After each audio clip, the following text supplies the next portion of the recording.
Musulmonlar zamoni yomon bo'ldi. Halol yetmas, harom qiymatli bo'ldi. O'qilgan Qur'onga quloq tutilmas, shaytonlar semirdi, quvvatli bo'ldi. Harom bilan xamir tutdi dunyoni. Fasod ishlar qilgan hurmatli bo'ldi.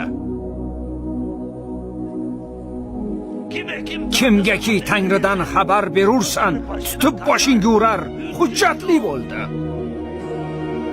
Shogird ustoziga xarxasha qilar, o'g'il ota bilan izzatli bo'ldi. Faqirlar miskinlikdan tortdi qo'lin, ko'ngilni yiqqanlar haybatli bo'ldi.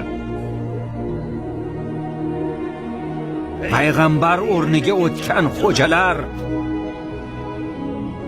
bu xalqning boshiga zahmat